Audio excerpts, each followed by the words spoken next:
नमस्कार साथियों। आशा करता हूँ बहुत अच्छे होंगे और आप सभी का तहे दिल से स्वागत है आपके अपने परिवार एफएम गोल पर।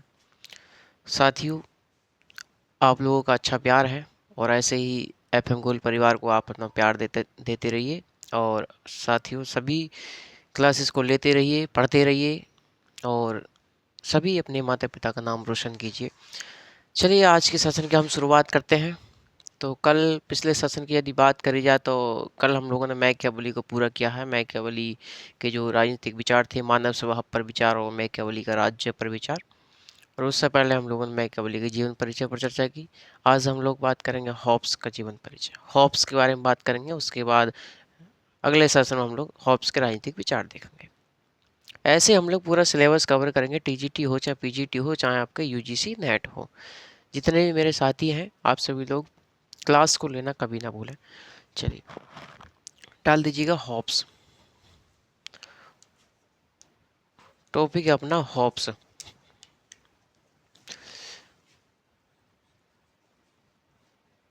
हॉब्स 1588 ईस्वी से 1679 ईस्वी तक ये इनका जीवन काल रहा साथियों, ये इनका जीवन काल रहा। यदि हॉब्स की बात करी जाए तो हॉब्स का जो जन्म हुआ था, हॉब्स का जन्म इंग्लैंड में हुआ था। कहाँ पर हुआ था? हॉब्स का जन्म इंग्लैंड में हुआ था। इंग्लैंड में एक जगह पड़ती है मासाम्बरी नामक स्थान। तो हॉब्स का जन्म इंग्लैंड में मासाम्बरी नामक स्थान पर 1588 ईस्वी में हुआ। 1588 ईस्वी में हुआ। हॉब्स के जो पिता थे, हॉब्स के पिता राज दरबार में एक पादरी थे। क्या थे? राज दरबार में पादरी का काम किया करते थे, पादरी का कार्य किया करते थे। हॉब्स जिस समय अपनी माँ के गर्भ में था, साथ ही समझते रहिएगा, हॉब्स जिस समय अपनी माँ के गर्भ में था उस समय इंग्लैंड में भयावह स्थिति थी। भयावह स्थिति थी अर्थात कहा जाए तो राज्य सत्ता और जनसत्ता के बीच संघर्ष चल रहा था। संघर्ष चल रहा था। इसका दुष्परिणाम यह हुआ कि जो हॉब्स था, हॉब्स को उसकी माता, उसकी मम्मी ने यानी माँ ने समय से पहले ही जन्म दे दिया। उस भयानक स्थिति के कारण, उस डरावनी स्थिति के कारण, हो जाता है ना कभी कभी हम लोग सहम से जाते हैं, डर से जाते हैं। उस स्थिति को देखते हुए जो हॉब्स की माता थी, उस हॉब्स की माता ने हॉब्स को समय से पहले ही जन्म दे दिया। बच्चे 9 महीने में पैदा होते हैं, उन्हें 7 महीने में पैदा हो गया था हॉब्स। समझ पा रहे हैं मेरे साथियों आप लोग, है ना? तो चलिए लिखना स्टार्ट कीजिएगा।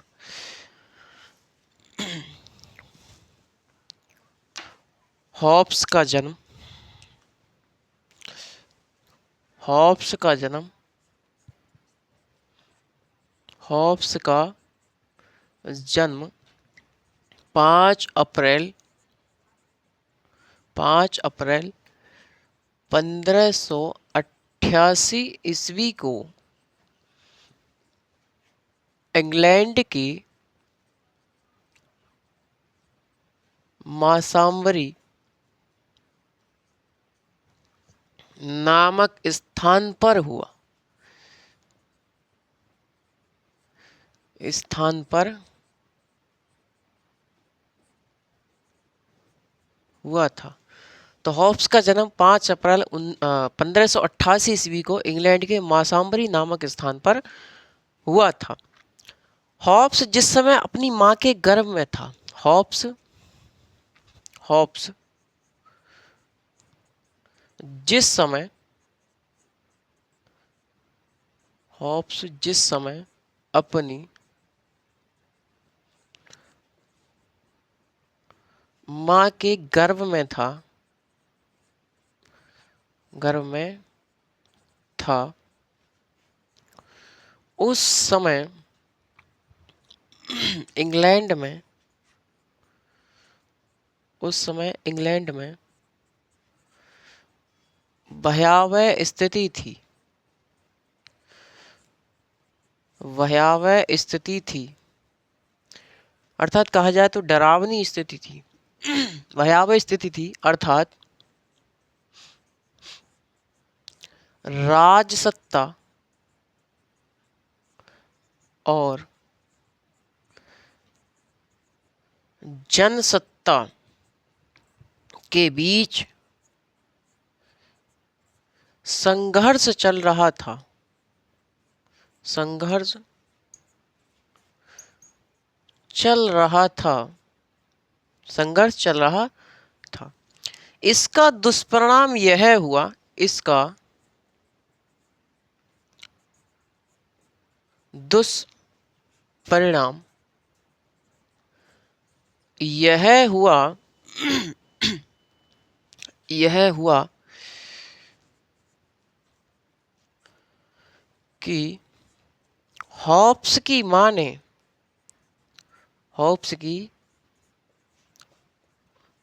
ने समय से पहले ही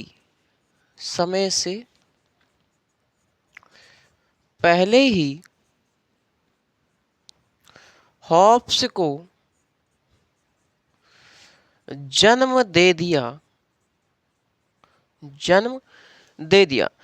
तो हॉब्स के लिए समय से पहले ही जन्म दे दिया। 9 महीने की जगह लगभग 7 महीने में इसको जन्म दे दिया। उस भयावह स्थिति कारण, डरावनी स्थिति के कारण, कभी कभी होता है ना, हमारे जो क्या कहते हैं हार्मोन्स हैं वो इनबैलेंस हो जाते हैं तो दिक्कत हो जाती है। कभी कभी हम सहम से जाते हैं, डर से जाते हैं उस चीज़ के कारण। तो हॉब्स की पुस्तक लेवियाथन है। कौन सी पुस्तक है हॉब्स की? हॉब्स की पुस्तक लेवियाथन में हॉब्स ने लिखा है, लिखिए, हॉब्स ने अपनी पुस्तक लेवियाथन में हॉब्स ने अपनी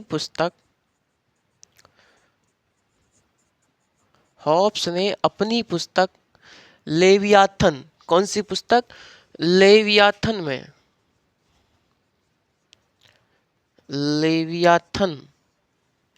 में लिखा है कि क्या लिखा है हॉब्स ने अपनी पुस्तक लेवियाथन में? कि मैं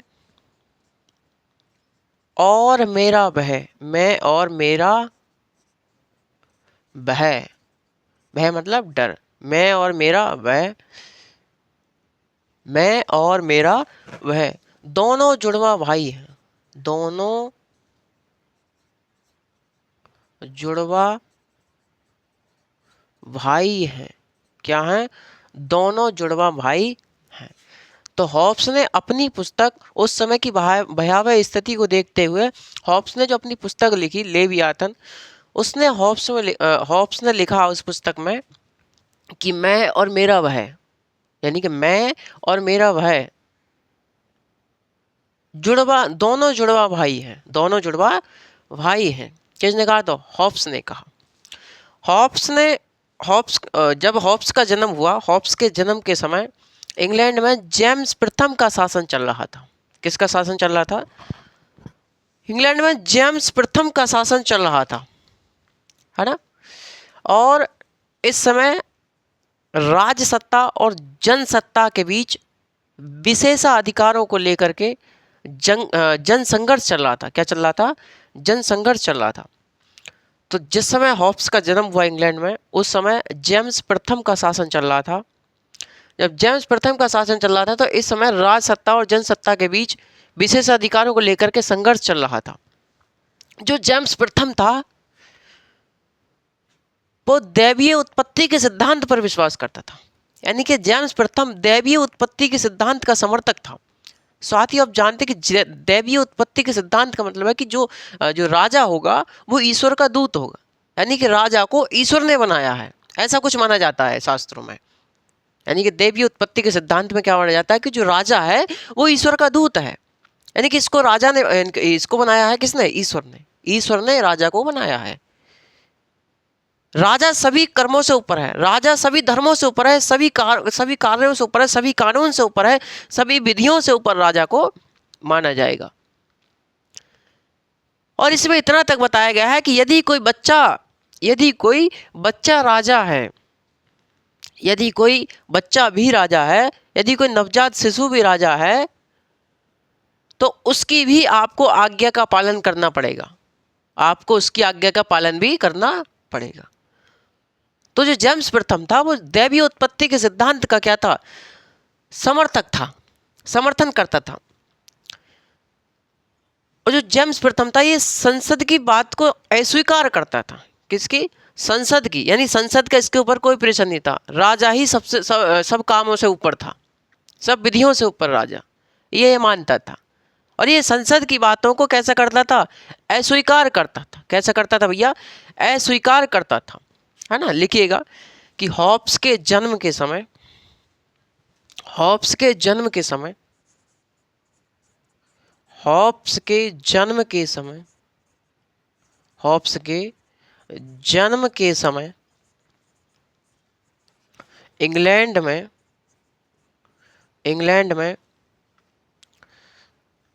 जेम्स प्रथम, कौन से प्रथम भैया?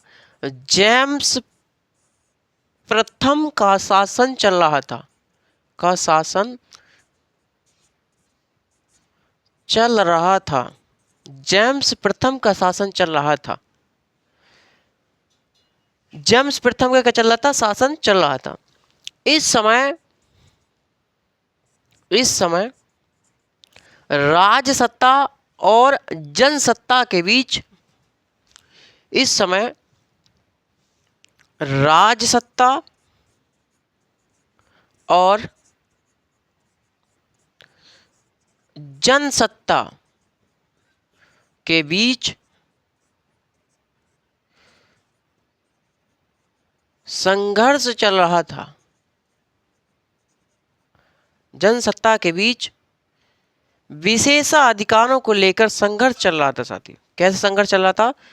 राजसत्ता और जनसत्ता के बीच विशेषाधिकारों को लेकर, यानी कि विशेषाधिकारों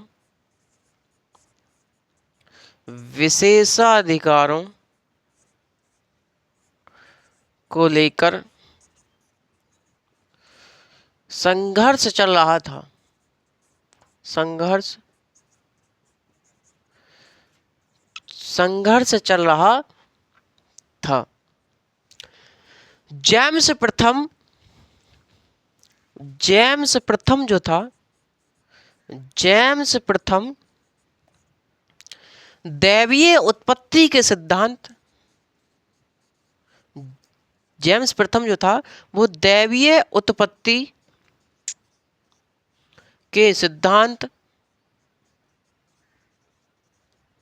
दैवीय उत्पत्ति के सिद्धांत पर विश्वास करता था, विश्वास करता था।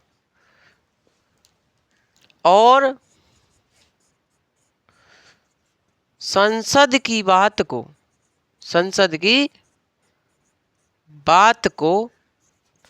अस्वीकार करता था, अस्वीकार करता था।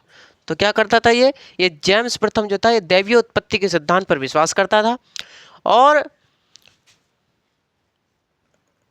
ये संसद की बात को क्या करता था? अस्वीकार करता था। जेम्स प्रथम के पश्चात 1925 ईस्वी में चार्ल्स प्रथम इंग्लैंड का राजा बना। जेम्स प्रथम के पश्चात 1625 ईस्वी में, कब भैया? 1625 ईस्वी में, 1900 नहीं, 1625 ईस्वी में जेम्स प्रथम की जगह चार्ल्स प्रथम इंग्लैंड का राजा बना। तो लिखिए कि जेम्स प्रथम के पश्चात, जेम्स प्रथम के पश्चात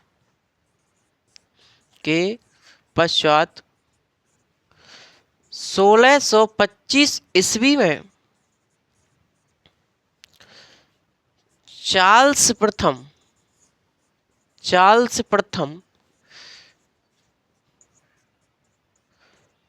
इंग्लैंड का राजा बना, तो जेम्स प्रथम के पश्चात 1625 ईस्वी में चार्ल्स प्रथम यहाँ का क्या बना, राजा बना। ये जो चार्ल्स प्रथम था, ये शुरुआत में तो संसद की बात के लिए मानता था। शुरुआत में कुछ मुद्दों में इसने संसद की बात को माना, लेकिन कुछ समय पश्चात इसने भी संसद की बात को अस्वीकार करना प्रारंभ कर दिया। कुछ समय पश्चात इसने भी संसद की बात को अस्वीकार करना प्रारंभ कर दिया। क्यों कर दिया? क्योंकि जो संसद के सदस्य थे, यानी कि इसी के शासनकाल में, चार्ल्स प्रथम के ही शासनकाल में संसद के सदस्यों ने यह दावा किया कि विदेशी मामलों में, मंत्रियों की नियुक्ति में और धार्मिक मामलों में, कराधान के मामलों में उनसे सलाह ली जाए, यानी संसद के सदस्यों से सलाह ली जाए। यह दावा किया संसद के सदस्यों ने। लेकिन इस बात को चार्ल्स प्रथम ने अस्वीकार कर दिया और 1629 ईस्वी में संसद को ही भंग कर दिया, है ना, और संसद को ही भंग कर दिया। तो लिखिए, तो हमने क्या लिखा कि जेम्स प्रथम के पश्चात 1625 में चार्ल्स प्रथम इंग्लैंड का राजा बना। इसके ही शासनकाल में, साथियों मैं इसे रफ कर दूं, इसके शासनकाल में ही हम लोग अभी लिखेंगे, आप लोग ध्यानपूर्वक पढ़ते रहिएगा।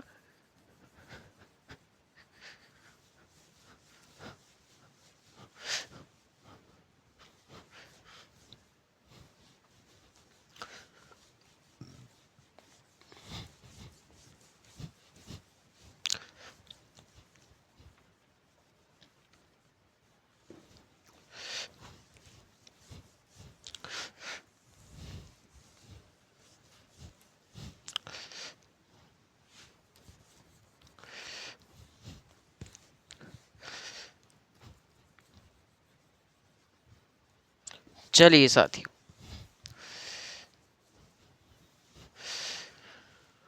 लिखिए कि चार्ल्स प्रथम के कार्यकाल में ही, जहां लिखा था उसके आगे लिखिए, चार्ल्स प्रथम के कार्यकाल में ही, चार्ल्स प्रथम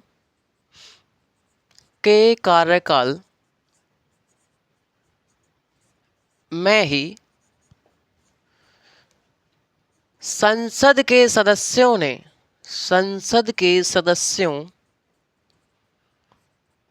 ने दावा किया कि मंत्रियों की नियुक्ति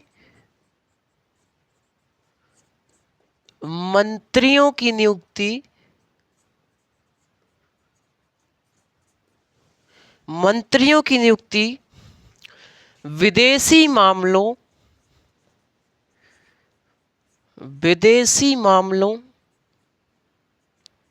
मंत्रियों की नियुक्ति विदेशी मामलों,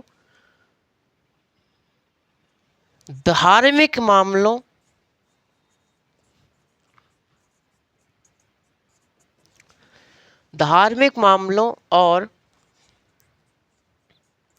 कराधान के मामलों पर संसद की सलाह ली जाए।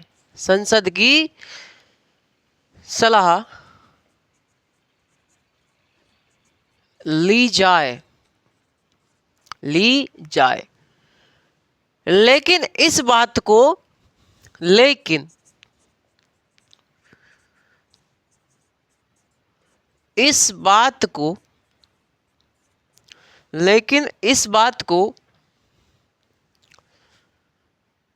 चार्ल्स प्रथम ने अस्वीकार कर दिया। क्या कर दिया भैया? अस्वीकार कर दिया और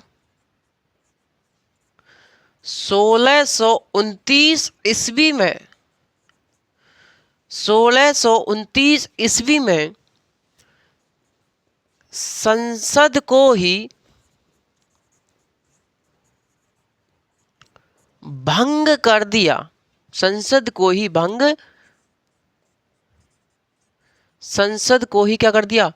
भंग कर दिया। संसद को ही भैया इन्होंने क्या कर दिया? भंग कर दिया, चार्ल्स प्रथम ने। 11 वर्ष के पश्चात यानी कि 1640 में, 11 वर्ष कब होंगे? 1629 से 1640 में होंगे। तो 1640 में पुनः संसद बुलाई गई। क्या बुलाई गई? पुनः संसद बुलाई गई। और जो पुनः संसद बुलाई गई, इसी संसद को हम दीर्घकालिक संसद कहते हैं। क्या कहते हैं?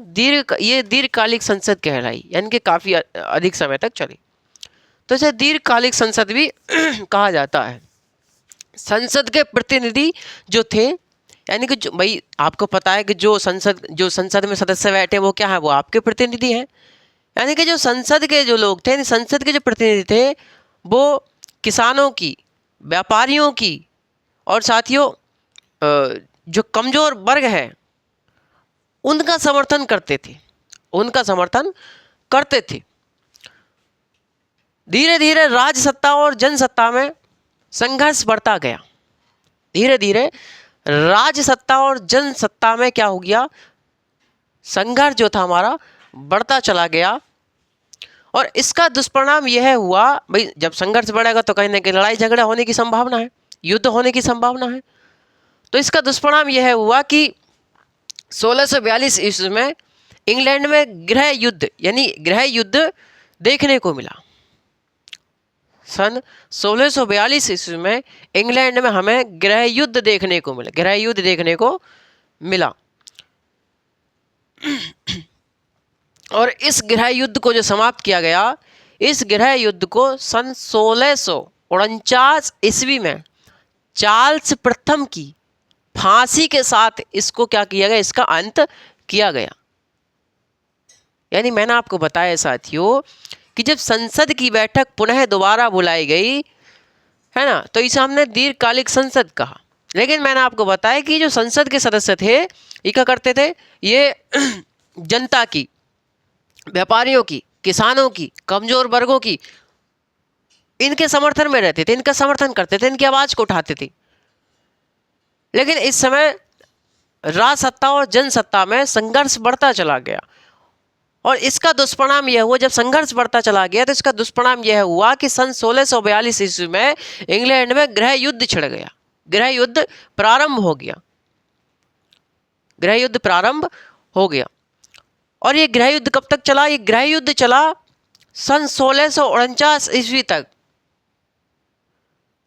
जब तक कि चार्ल्स प्रथम को फांसी पर नहीं लटका दिए गए। यानी कि चार्ल्स प्रथम की फांसी दिए जाने के साथ यह गृह युद्ध समाप्त हुआ।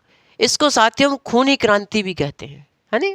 खूनी क्रांति, यानी कि जब चार्ल्स प्रथम को फांसी पर लटका दिया गया तो यह खूनी क्रांति के नाम से जाना जाता है। यानी कि सन 1649 ईस्वी की जो क्रांति हुई, इसको हम इसे खूनी क्रांति के नाम से भी जानते हैं साथियों, है ना? और चार्ल्स प्रथम को फांसी पर लटका दिया गया। और उसका जो पुत्र था, चार्ल्स प्रथम का जो पुत्र था, चार्ल्स द्वितीय, अब इसकी राजा बनने की बारी थी। लेकिन वहाँ की जो जनता थी, इंग्लैंड की जो संसद थी, इनकी जो जनता थी वहाँ की, भाई जनता थी, जनता के प्रतिनिधि थे। तो उन लोगों ने क्या किया? वहाँ की जनता ने, संसद ने मिलकर के जो चार्ल्स द्वितीय था, चार्ल्स प्रथम का पुत्र, इसको क्या कर दिया? इंग्लैंड से ही निर्वासित कर दिया, यानी कि राज्य से ही निर्वासित कर दिया। और ये चार्ल्स द्वितीय जो था, इसने फ्रांस में जाकर के शरण ले ली। क्या ले ली? इसने ही फ्रांस में जाकर के शरण ले ली। चलिए साथियों अभी लिख ले, उसके बाद धीरे धीरे समझते चलेंगे। तो लिखे 11 वर्ष पश्चात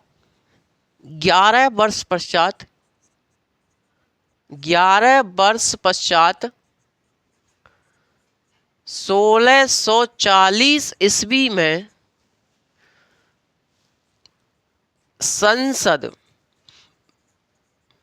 पुनः बुलाई गई।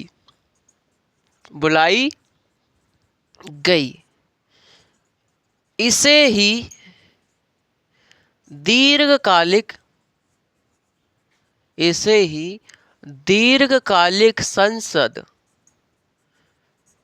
कहा जाता है, कहा जाता है। संसद के सदस्य, संसद के सदस्य जनता, व्यापारियों, जनता, व्यापारियों और किसानों के समर्थन में, के समर्थन में रहते थे, रहते थे तथा इस समय, तथा इस समय राजसत्ता और जनसत्ता, राजसत्ता और जनसत्ता के बीच, के बीच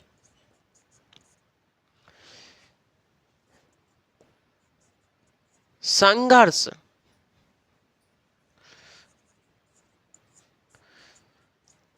तीव्र हो गया था, हो गया था। इसका परिणाम यह हुआ, इसका परिणाम यह हुआ कि इसका परिणाम यह हुआ कि सन 1642 ईस्वी में, सन 1642 ईस्वी में, इंग्लैंड में, इंग्लैंड में गृह युद्ध आरंभ हो गया, आरंभ, गृह युद्ध आरंभ हो गया और यह गृह युद्ध, और यह गृह युद्ध जब तक चला, और गृह युद्ध जब तक चला तब तक कि चार्ल्स प्रथम को, चार्ल्स प्रथम, चार्ल्स प्रथम को 1649 ईस्वी में फांसी, 1649 ईस्वी में फांसी पर नहीं चढ़ा दिया गया, नहीं चढ़ा दिया गया। तो मैंने आपको क्या बताया साथियों, मैं आपको बता रहा था कि संसद के जो सदस्य थे वो जनता, व्यापारियों, किसानों की मांग को उठाते थे, उनकी समर्थन में थे। और इस समय राजसत्ता और जो जनसत्ता थी उसमें धीरे धीरे संघर्ष बढ़ता जा रहा था, धीरे धीरे संघर्ष बढ़ता जा रहा था, है ना। जब धीरे धीरे संघर्ष बढ़ता चला गया तो मैंने आपको बताया, मैंने आपको बताने का प्रयास किया है, जब धीरे धीरे संघर्ष बढ़ता चला गया तो क्या हुआ, तो भाई इन दोनों के बीच धीरे धीरे संघर्ष बढ़ता चला गया और यह संघर्ष अब एक प्रकार से गृह युद्ध का रूप ले चुका था। यह संघर्ष किसका रूप ले चुका था, गृह युद्ध का रूप ले चुका था। मैंने आपको बताया ना, यह यानी कि इसका परिणाम यह हुआ, इस संघर्ष का परिणाम यह हुआ कि सन 1642 ईस्वी में इंग्लैंड में गृह युद्ध आरंभ हो गया, गृह युद्ध आरंभ हो गया। और गृह युद्ध जब तक चला तब तक की चार्ल्स प्रथम को, यानी 1600 चार्ल्स प्रथम को फांसी पर नहीं चढ़ा दिए गए। चार्ल्स प्रथम को 1649 ईस्वी में फांसी पर चढ़ाया गया। इसे ही खूनी क्रांति के नाम से जाना जाता है तथा इसे तथा इस घटना को खूनी क्रांति के नाम से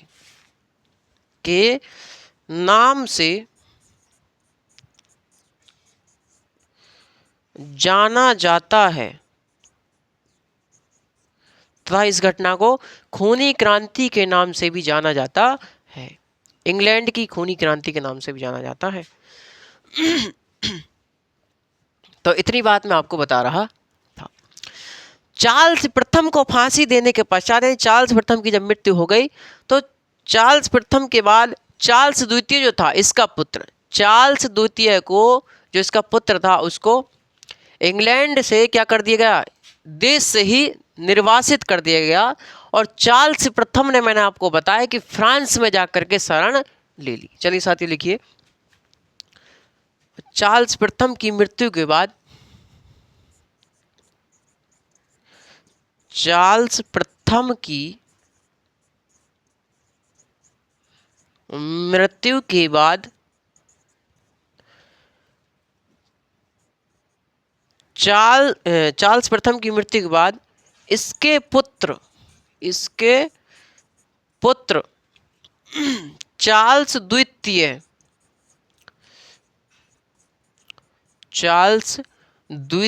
को देश से ही निर्वासित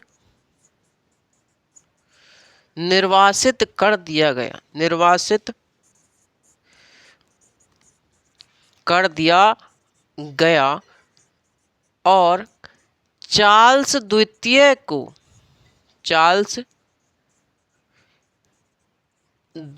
को फ्रांस में शरण लेनी पड़ी। तो चार्ल्स प्रथम की मृत्यु के बाद चार्ल्स द्वितीय जो था, इसके राजा बनने की बारी थी। तो क्या होगा कि चार्ल्स द्वितीय को क्या कर दिया, इंग्लैंड की जो देश था उसकी जो जनता ने, संसद ने क्या कर दिया, इसको देश से ही क्या कर दिया, निर्वासित कर दिया कि तुम्हारी हम नागरिकता ही खत्म कर रहे हैं और तुम जो है, कुल मिला के आप जानते हैं कि इस समय क्या मामला चलता है, इस समय देशद्रोही का मुकदमा चलता है। तो उस समय उसको राज्य से, देश से ही निर्वासित कर दिया। और ये जो चार्ल्स द्वितीय था, इसने फ्रांस में जाकर के शरण ले ली। अब एक बात बताओ, अब मैंने आपको बताया कि ये जो हॉब्स थे, हॉब्स के जो पिताजी थे वो राज दरबार में पादरी थे। तो इनकी शिक्षा दीक्षा भी कहाँ हुई होगी, इनकी भी शिक्षा कहाँ हुई होगी, तो राज दरबार में हुई होगी। तो कहीं ना कहीं ये भी राज दरबार से जुड़े व्यक्ति थे, हॉब्स। तो हॉब्स भी राज दरबार से जुड़े व्यक्ति थे। तो कहीं ना कहीं अब क्या हुआ, अब जो राज दरबार से जुड़े व्यक्ति हैं उनको गिरफ्तार करना शुरू किया। वहाँ के जो हॉब्स जो थे वो राज दरबार से जुड़े व्यक्ति थे। तो अब क्या हो रहा है, राज दरबार से जुड़े व्यक्तियों के लिए गिरफ्तार किया जा रहा है।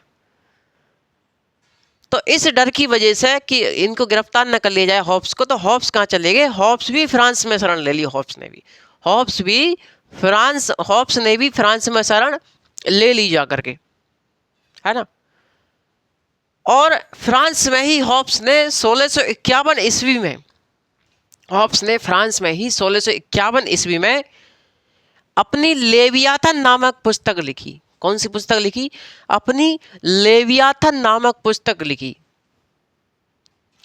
हॉब्स की लेवियाथन नामक पुस्तक फ्रांसीसी विचारक गोडोल्फिन को समर्पित है। किसको समर्पित है, गोडोल्फिन को समर्पित है ना साथियों।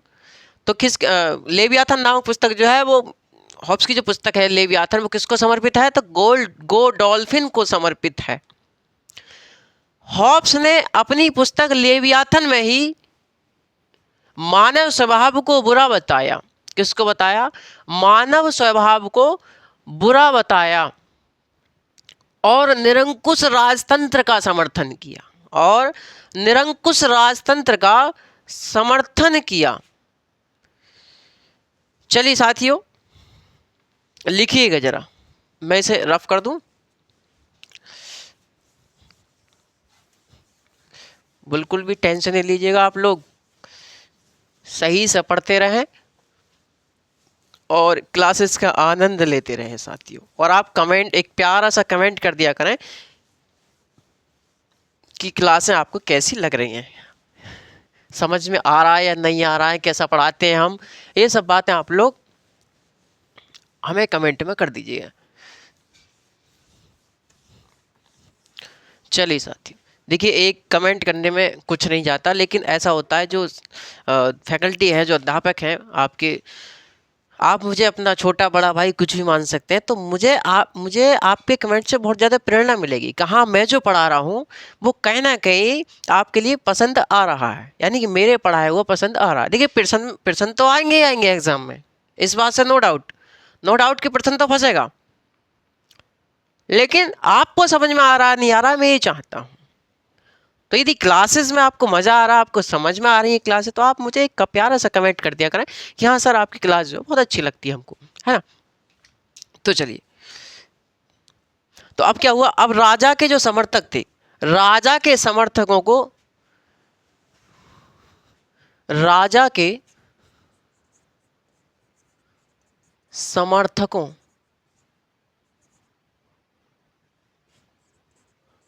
राजा के समर्थकों को, मैंने आपको बताया कि जो चार्ल्स द्वितीय था वो भी हमारा कहाँ जा चुका है, फ्रांस में जा चुका, हाँ शरण ले लिए फ्रांस में जाकर। राजा के समर्थकों को गिरफ्तार करना शुरू हुआ, शुरू हुआ,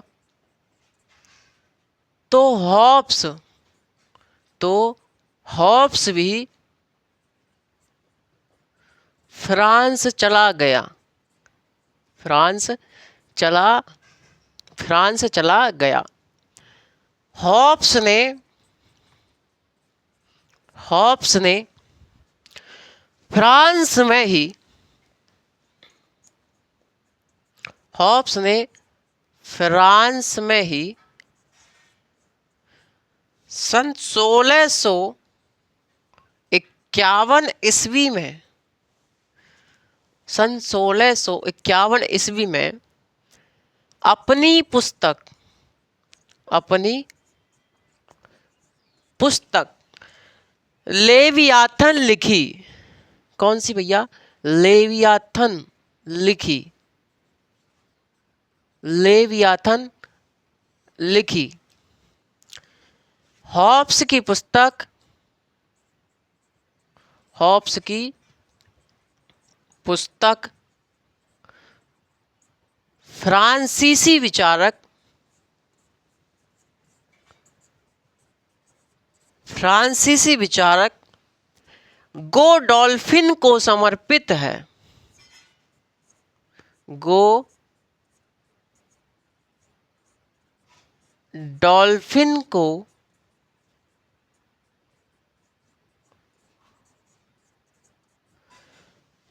गोडोल्फिन को क्या है, समर्पित है। हॉब्स ने अपनी पुस्तक, हॉब्स ने, हॉब्स की जो पुस्तक है कौन सी, लेवियाथन, हॉब्स ने अपनी पुस्तक लेवियाथन में मानव स्वभाव को बुरा बताया और निरंकुश राजतंत्र का समर्थन किया। लिखिए साथियों, हॉब्स ने अपनी पुस्तक, हॉब्स ने अपनी पुस्तक, अपनी पुस्तक लेवियाथन में, लेवियाथन में मानव स्वभाव को, मानव स्वभाव को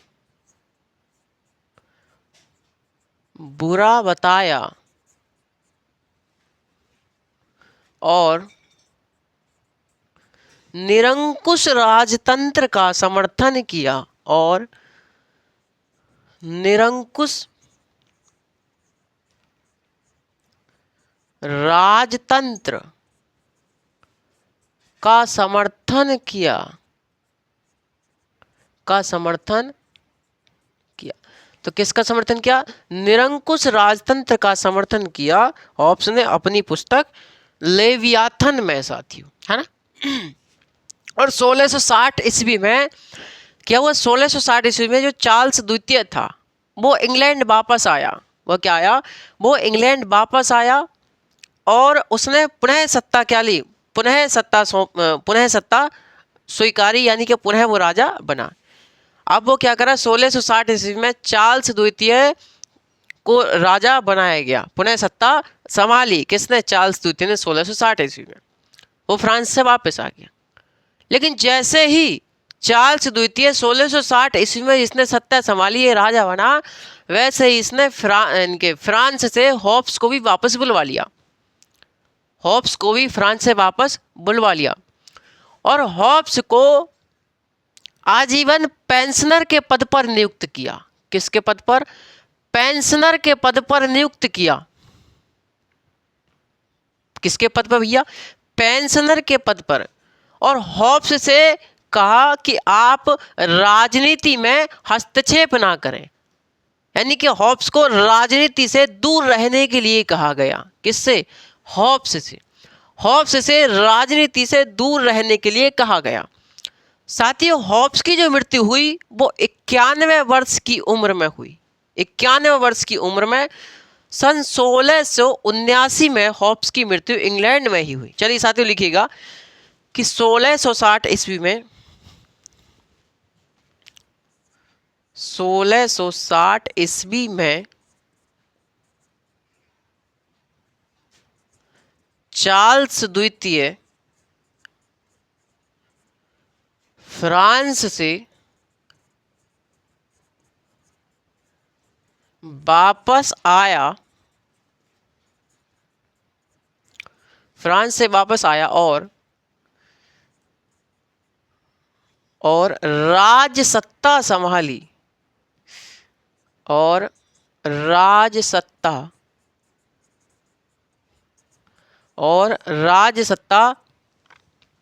संभाली।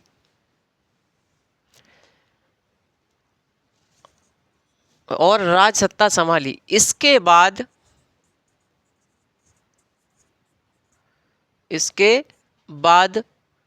चार्ल्स द्वितीय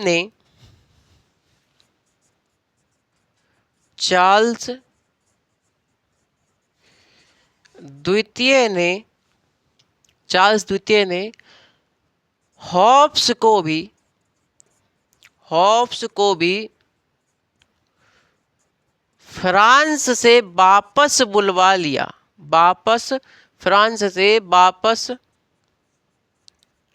बुलवा लिया, बुलवा लिया और आजीवन, मतलब ये जब तक मरेगा, आजीवन पेंशनर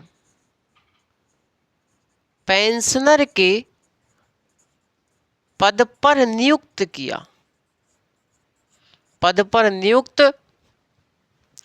किया, आजीवन पेंशनर के पद पर नियुक्त किया तथा होप्स को राजनीति से दूर रहने के लिए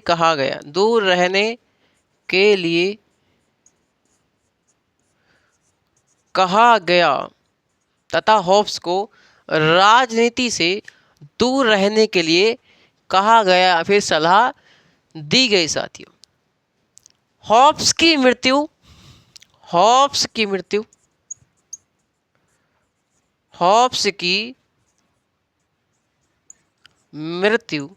91 वर्ष की उम्र में,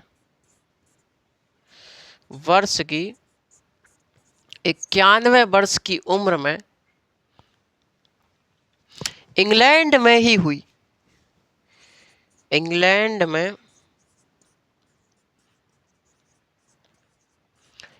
में हुई। तो 91 वर्ष की उम्र में होप्स की मृत्यु कहाँ हो गई, इंग्लैंड में हो गई सन 1679 में।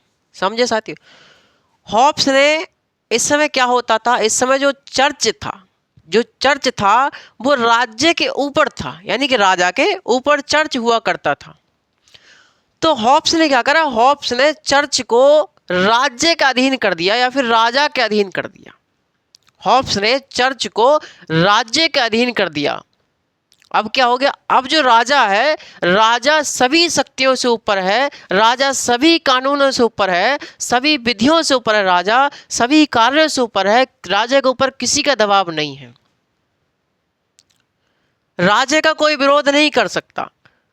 लेकिन एक चीज में छूट दी गई कि यदि आत्मरक्षा की बात आ जाए, यदि आत्मरक्षा की बात आ जाए तब आप राजा का विरोध कर सकते हैं, वरना राजा का विरोध आप किसी भी कीमत पर नहीं कर सकते। क्योंकि माना जाता था कि जो राजा होता है, राजा किसका होता है, राजा ईश्वर का दूत होता है, यह माना जाता था साथियों। तो हॉब्स ने क्या करा, हॉब्स ने राज्य के अधीन चर्च को करते हुए धर्मनिरपेक्ष राज्य की वैज्ञानिक कल्पना की। तो हॉब्स ने क्या करा, हॉब्स ने राज्य को, यानी कि हॉब्स ने चर्च को, हॉब्स ने चर्च को राज्य के अधीन किया, राज्य के अधीन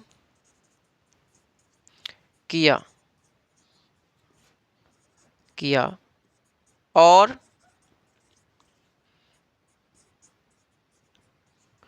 धर्मनिरपेक्षता की वैज्ञानिक परिकल्पना या व्याख्या या फिर व्याख्या की और हॉब्स ने निरंकुश राजतंत्र का समर्थन किया। हॉब्स ने निरंकुश राजतंत्र का समर्थन किया।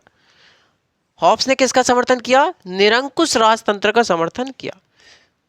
हॉब्स के इन्हीं निरंकुश राजतंत्र के विचारों से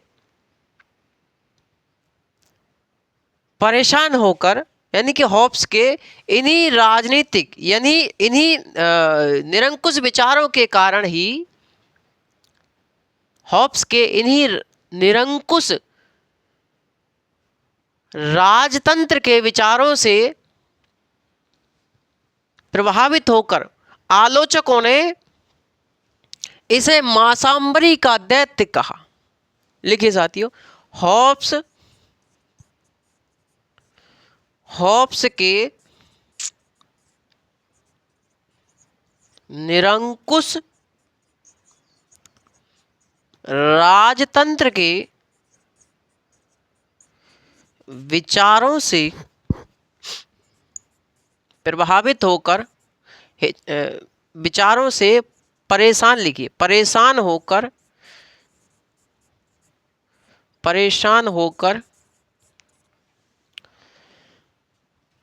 इसके आलोचकों ने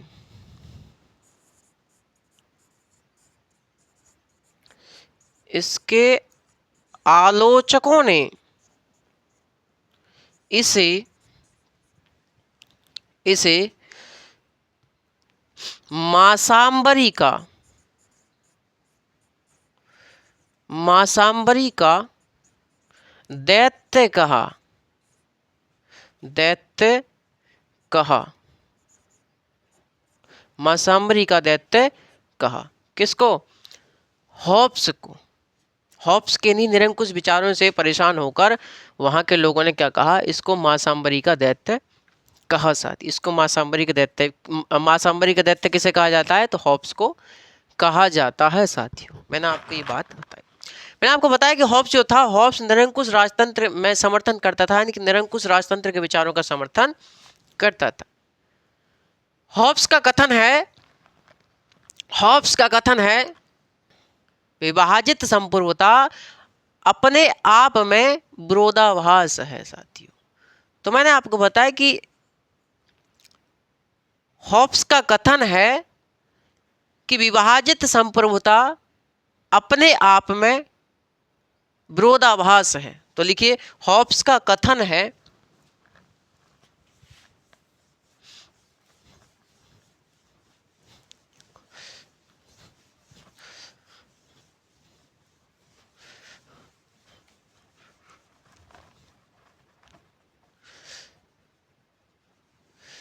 लिखिए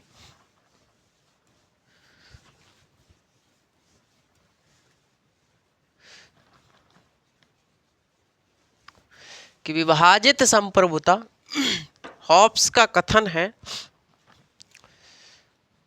हॉब्स का कथन है,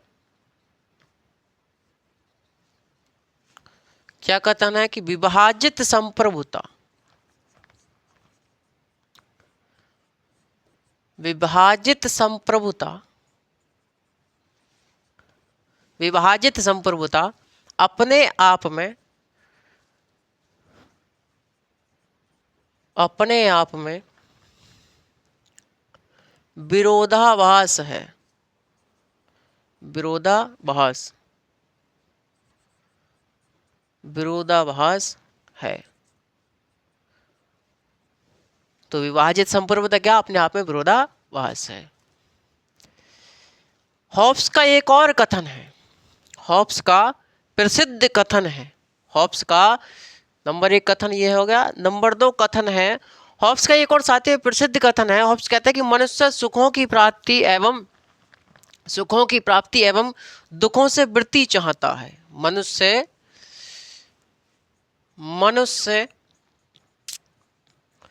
सुखों की प्राप्ति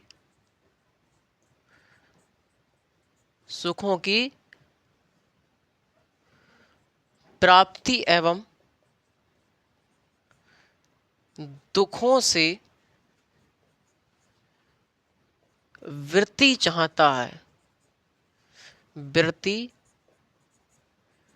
चाहता है। तो मनुष्य सुखों की प्राप्ति एवं दुखों से वृत्ति चाहता, किसने कहा? तो हॉब्स का ही प्रसिद्ध कथन है साथियों। ऐसा कहकर हॉब्स उपयोगितावाद का पूर्व सूचक बन गया। यानी कि इतनी बात कहते ही मनुष्य सुखों की प्राप्ति एवं दुखों का वृत्ति चाहता है, ऐसा कहते ही हॉब्स उपयोगितावाद का पूर्व सूचक बन गया। यानी कि लिखिए, ऐसा कहते ही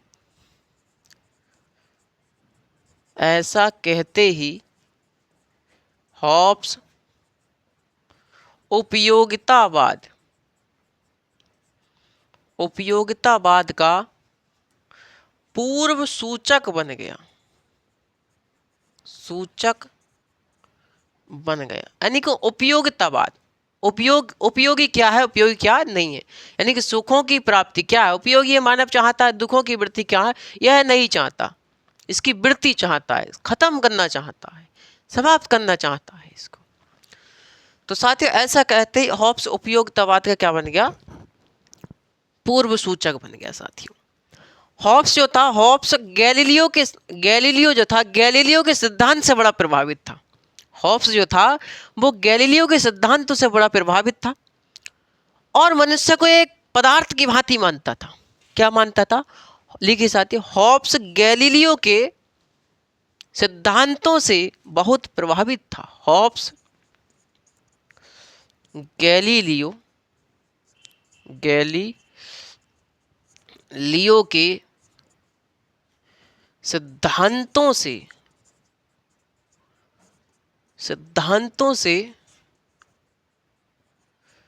प्रभावित था और मनुष्य को एक पदार्थ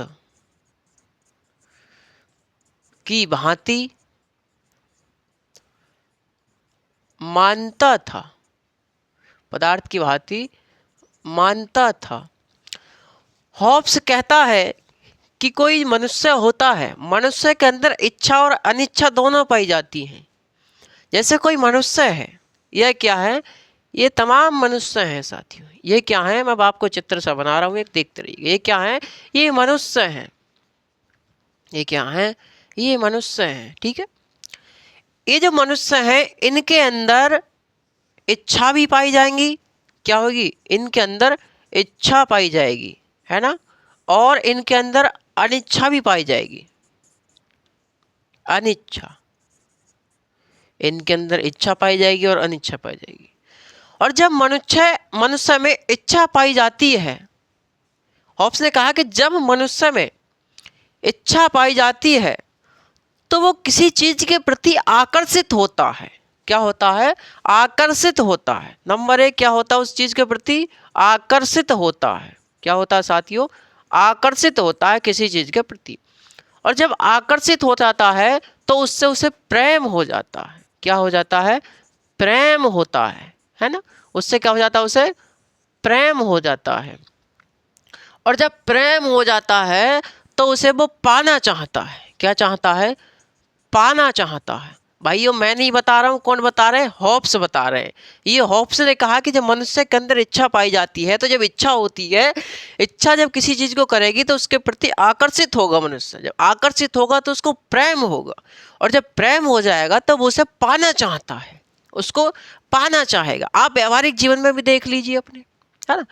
दूसरा इन्होंने बताया हॉब्स ने कि यदि किसी व्यक्ति के अंदर अनिच्छा है, अनिच्छा है, तो उसे किसी चीज से घृणा होगी। क्या होगी, घृणा होती है।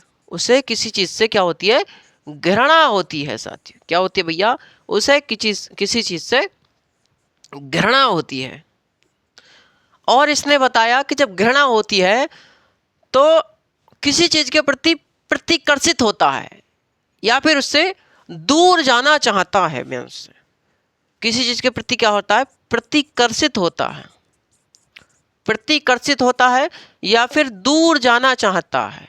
क्या चाहता है, दूर जाना चाहता है, दूर जाना चाहता है। कौन, मनुष्य। यही बात हॉब्स ने भी बताई साथियों। हॉब्स ने अपने पुस्तक लेवियाथन में ही, हॉब्स ने अपनी पुस्तक लेवियाथन में ही अपने समस्त राजनीतिक विचार प्रस्तुत किए हैं। अपने सभी राजनीतिक विचार प्रस्तुत किए हैं किस पुस्तक में, तो लेवियाथन नामक पुस्तक में ही इसने अपने सभी विचार प्रस्तुत किए हैं साथियों। ये आज का जो हमारा टॉपिक था साथियों, ये था हॉब्स के ऊपर, हॉब्स का जीवन परिचय, है ना।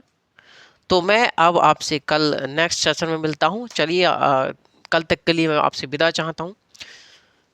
बने रहिए, मस्त रहिए, खुश रहिए। एफएम गोल्ड परिवार आपके सदैव साथ रहेगा। धन्यवाद, नमस्कार।